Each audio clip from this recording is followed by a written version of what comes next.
Hi. I'm just off for a wander around the park. Care to join me?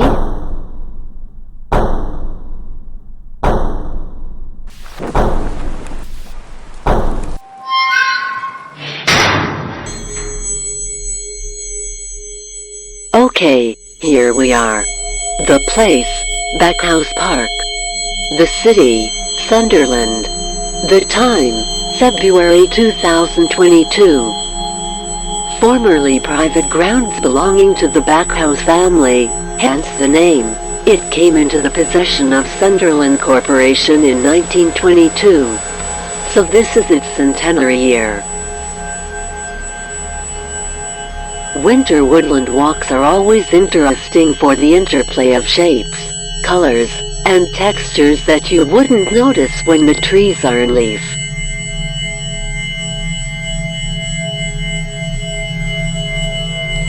And, of course, those welcome harbingers of spring. Snowdrops and crocus.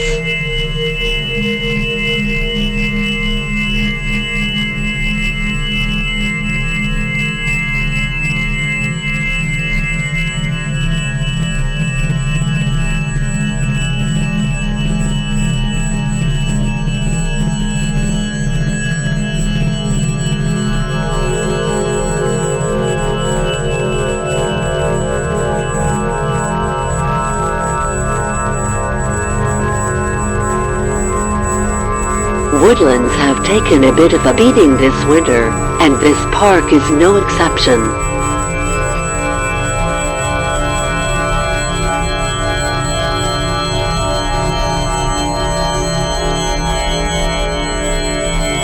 I read somewhere that the amount of trees lost to storms in the last few months is equivalent to 17,000 acres of woodland.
me, the park's center point.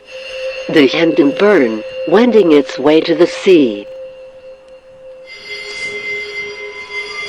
Probably my favorite of all of Sunderland's minor rivers.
This is a survivor from the days when these were private grounds.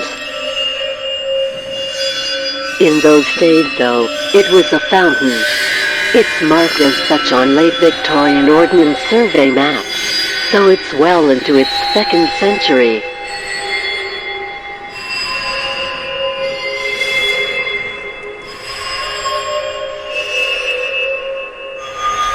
Nowadays it's the only formal flower bed in the park. Adapt and survive, I guess.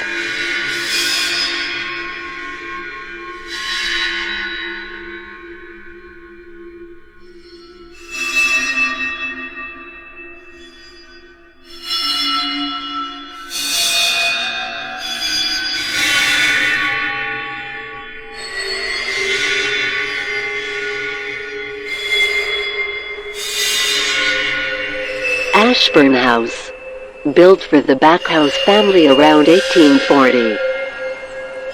It came into the possession of Sunderland Corporation at the same time as the park. 1922. Thomas William Backhouse, who gifted the building to the corporation, requested that it be used as a teaching college or hostel. It subsequently became an art school.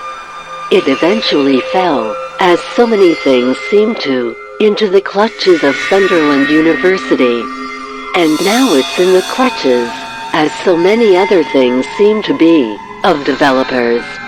Its new role will be as luxury homes.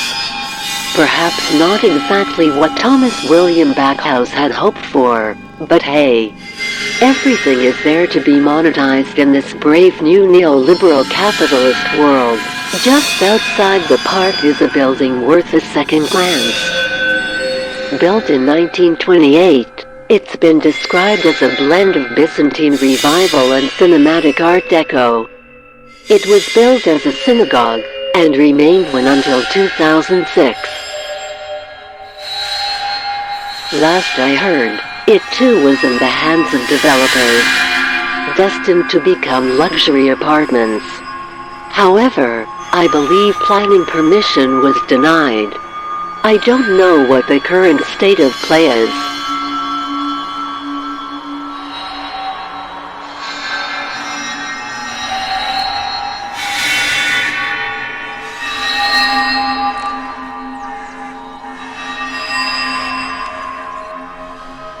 The Hendon Burn again, just about to exit the park.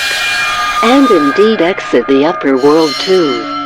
From now on it's underground all the way to the sea.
part of the park is called Hinton Hill on older maps.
There are what look very much like medieval ridge and furrow plow markings up here. Was it once part of a cultivated field?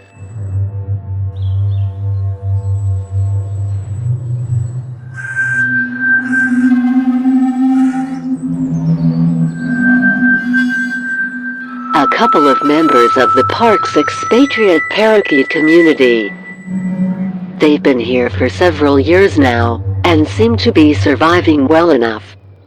They've been well established down south since the 1970s, and there are a number of myths regarding their advent, a couple of which I'd like to be true.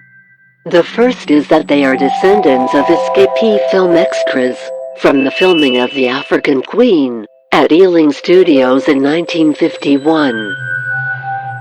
The second is that they are the descendants of a couple of the birds released in Carnaby Street, London, by Jimi Hendrix in the late 1960s.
Well, that's just about the end of our ramble around Backhouse Park. Hope you found it of interest. This is the first in what is intended to be an ongoing series of Wearside Psychogeography Club videos. More soon. Watch this space.